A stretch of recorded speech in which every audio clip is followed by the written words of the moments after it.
নমস্কার বন্ধুরা, আশা করি সকলে ভালো আছো।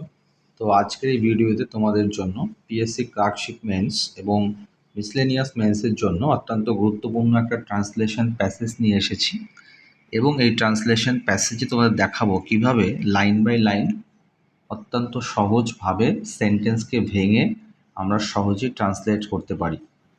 তো সবার প্রথমে আমরা ট্রান্সলেশন প্যাসেজটা একবার পড়ে নেব।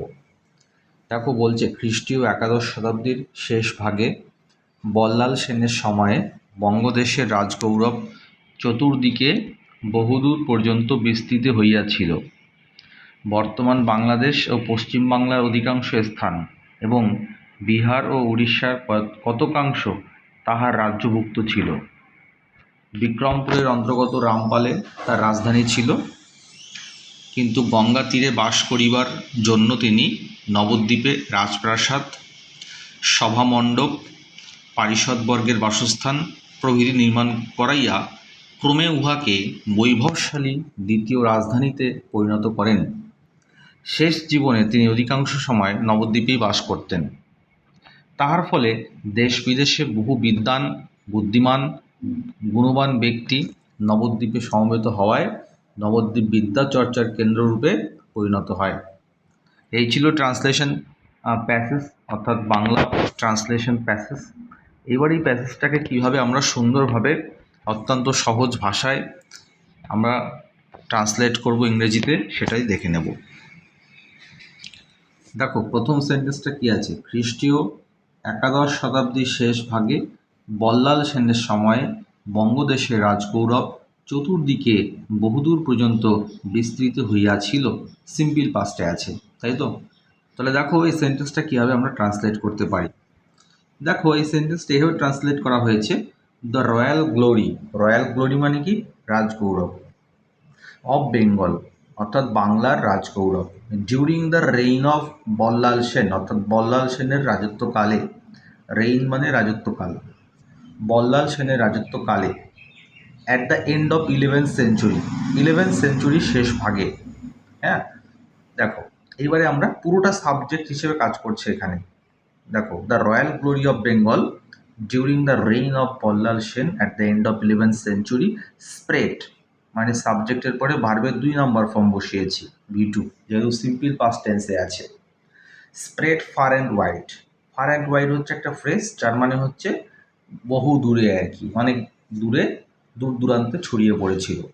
পরের বাংলা বাক্যটা একটু দেখে নেব। বলছে বর্তমান বাংলাদেশ ও পশ্চিম বাংলার অধিকাংশ স্থান এবং বিহার ও উড়িষ্যার কতকাংশ তাহার রাজ্যভুক্ত ছিল। দেখো, এই সেন্টেন্সটাকে আমি 2 ভাগে ভাগ করব, কারণ কি ট্রান্সলেশন করতে তবে সুবিধা হবে, খুবই সহজ হবে। দেখো, বর্তমান বাংলাদেশ ও পশ্চিমবাংলার অধিকাংশ স্থান তাহার রাজ্যভুক্ত ছিল, এইটা 1 নম্বর সেন্টেন্স করব। আর 2 নম্বর সেন্টেন্স করব বিহার ও উড়িষ্যার কতকাংশ তার রাজ্যভুক্ত ছিল। তাহলে ট্রান্সলেশনটা অত্যন্ত সোজা হয়ে যাবে। এবারে আমরা একটু ইংরেজি অনুবাদটা দেখে নেব। দেখো, বলছে most of the places of present day Bangladesh অর্থাৎ বর্তমান যুগের যে বাংলাদেশ তার অধিকাংশ স্থান, অ্যান্ড ওয়েস্ট বেঙ্গল অর্থাৎ বর্তমান যুগের যে বাংলাদেশ এবং পশ্চিম বাংলা তার অধিকাংশ স্থান ওয়ার আন্ডার হিজ কিংশিপ, তার কিংশিপের আন্ডারে ছিল। কিংশিপ মানে হচ্ছে অথরিটি, রাজকীয় যে কর্তৃত্ব, তার রাজকীয় কর্তৃত্বের অধীনে কিন্তু most of the places of present day Bangladesh and West Bengal were under his kingship. Kingship মানে রাজকীয় কর্তৃত্ব, রয়্যাল অথরিটি। ইভেন পরে যে আরেকটু পার্ট ছিল, এমনকি বাংলা বিহার এবং উড়িষ্যার কিছু অংশ তার রাজ্যভুক্ত ছিল, সেটার জন্য আমি একটু পরে সেন্টেন্স পড়েছি, এটা আমার ট্রান্সলেশন করতে সুবিধা হয়। ইভেন এই ওয়ার্ডটা আমি নিজে থেকে এনেছি, আনা যেতেই পারে। এমনকি he had suzerainty over some of the places of Bihar and Odisha. Suzerainty মানে কি? কর্তৃত্ব। সুজার্নিটি মানে কি? কর্তৃত্ব। স্পেলিংটা দেখো, সুজার্নিটি কীভাবে মনে রাখবে? হ্যাঁ, অনেকটা কঠিন এই স্পেলিংটা, না সত্যিই কঠিন, অনেকে মনে রাখা সম্ভব হয় না। যেমন আমি নিজেও কিন্তু স্পেলিংটা একটু অন্যভাবে মনে রাখি, মনে থাকে না, যার জন্য কি করি দেখো, মজা করে আর কি এভাবে করি আমি। দেখো এখানে কি আছে? SUJD, মনে রাখবে এটা হচ্ছে সুজি, হলো। তারপরে এরপরে আছে রেইন, বৃষ্টি, RAIN, তারপরে আছে চা, চা মানে ওই TY, তবে টি স্পেলিংটা TY। তাহলে সুজি, বৃষ্টি আর চা। হ্যাঁ, সুজি, বৃষ্টি আর চা হয়ে গেল সুজানিটি। ঠিক আছে, অনেক সহজে স্পেলিংটা মনে রাখতে পারবে। তো যাই হোক, সুজানিটি মানে হচ্ছে কর্তৃত্ব, ভালো একটা শব্দ, পড়ে রাখলাম। তো দেখো, তো সেন্টেন্সটা আরেকবার দেখে নিই। Even he had suzerainty over some of the places of Bihar and Odisha.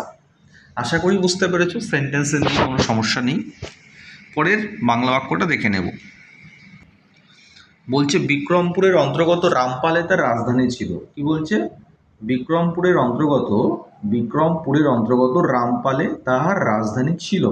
বেশ সিম্পল পাস্ট টেন্সে করে নিই। দেখো, তো দেখো বলা হয়েছে his capital, simple past tense যেহেতু, তাহলে সাবজেক্ট হচ্ছে হিজ ক্যাপিটাল। তাহলে হিজ ক্যাপিটাল এটা হচ্ছে সাবজেক্ট।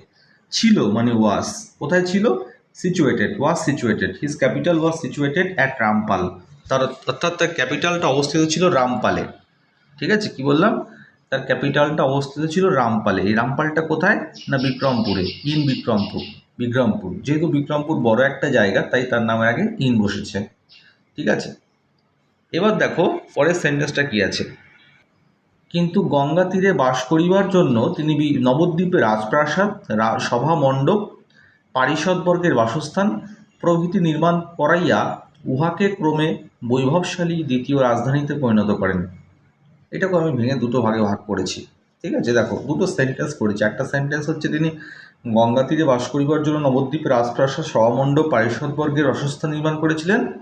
আর দ্বিতীয়ত তিনি এইভাবে মানে ক্রমে মানে কি গ্র্যাজুয়ালি, এইভাবে আস্তে আস্তে তিনি নবদ্বীপকে বৈভবশালী দ্বিতীয় রাজধানীতে পরিণত করেন। এরকমভাবে ভেঙে দুটো সেন্টেন্স করা হয়েছে। তো দেখো কীভাবে সেন্টেন্স ট্রান্সলেট করেছি। ইন অর্ডার টু মানে কি উদ্দেশ্যে, ইন অর্ডার টু হচ্ছে প্রিপোজিশন একটা ফ্রেজ, এর মানে হচ্ছে উদ্দেশ্যে। তাহলে in order to live at Nabadwip, অর্থাৎ নবদ্বীপে বাস করিবার জন্য, he got the royal palace, positive verb দিয়ে করেছি এটা। He got the royal palace, palace মানে রাজকীয় প্রাসাদ, রাজপ্রাসাদ। The assembly hall, okay, he got the royal palace, the assembly hall, এখানে দা বসবে, দ্য অ্যাসেম্বলি হল অর্থাৎ সভা মণ্ডপ, and the residence constructed for his council's. Residence মানে বাসভবন, তার কাউন্সিলের জন্য সে বাসভবন নির্মাণ করেছিলেন। দেখো এটা পজিটিভ ভার্ব শিখিয়েছিলাম হয়তো তোমাদের ইউটিউবে। ঠিক আছে, পজিটিভ ভার্ব মানে কর্তা নিজে কাজ না করে যখন অন্য কাউকে দিয়ে কাজ করান তখন পজিটিভ ভার্বগুলো ইউজ করি। যেমন এখানে বল্লাল সেন নিজে তো কাজটা করেননি, নিজে তো রয়্যাল প্যালেস, অ্যাসেম্বলি হল, ইটকাঠ পাথর দিয়ে নিজে বানাননি, শ্রমিকদের সাহায্য নিয়ে বানিয়েছেন। তাই জন্য আমি একটা প্যাসিভ স্ট্রাকচারে নিয়েছি। দেখো, হি got the royal palace, assembly হল and the residence constructed for his council's, এইভাবে কিন্তু করেছি। তারপরে দেখো কি আছে, পরে একটা পার্ট ছিল ক্রমে উহাকে বৈভবশালী দ্বিতীয় রাজধানীতে রূপান্তরিত করেছিলেন। তাহলে ক্রমে মানে হচ্ছে ইন দ্যাট ওয়ে, মানে এইভাবে। এটা ইন দ্যাট ওয়ে করতে পারো অথবা তুমি গ্র্যাজুয়ালি করতে পারো। গ্র্যাজুয়ালি মানেও কিন্তু কি ধীরে ধীরে, মানে ক্রমে বলেছে যেহেতু তাহলে গ্র্যাজুয়ালি লিখতেই পারে। গ্র্যাজুয়ালি আস্তে আস্তে হি ট্রান্সফর্ম নবদ্বীপ, অর্থাৎ সে নবদ্বীপকে রূপান্তরিত করেছিলেন। ট্রান্সফর্ম মানে রূপান্তর করা, transform Nabadwip into the second capital, কিসে রূপান্তরিত করেছিলেন? দ্বিতীয় রাজধানীতে। হ্যাঁ, into the second capital, having plenty অথবা অ্যাম্পেল অফ ওয়েলথ, যেখানে ছিল যথেষ্ট পরিমাণে সয় সম্পত্তি। হ্যাভিং প্লেন্টি অফ ওয়েলথ অথবা অ্যাম্পেল অফ ওয়েলথ। ঠিক আছে, দেখো পরের সেন্টেন্সটা কি আছে। জীবনের শেষ পর্যায়ে তিনি নবদ্বীপেই থাকতেন। তাহলে কি হবে? থাকতেন, হ্যাবিচুয়াল পাস্টে আছে, অতীতে কোনো কাজ নিয়মিত হতো কিন্তু এখন আর হয় না। তাহলে হি ইউজ টু লিভ, সে বাস করতেন, he use to live at Nabadwip during the latter phase of his life, জীবনের পরবর্তী পর্যায়টা তিনি নবদ্বীপেই বাস করতেন। ঠিক আছে, তারপরের যে সেন্টেন্সটা ছিল সেখানে বলেছে যে দেশ বিদেশ থেকে বহু পণ্ডিত, জ্ঞানী, বিদ্বান ব্যক্তিরা কিন্তু নবদ্বীপে সমবেত হয়েছিলেন এবং এইভাবে নবদ্বীপকে কিন্তু একটা শিক্ষা কেন্দ্রে রূপান্তরিত করেছিলেন।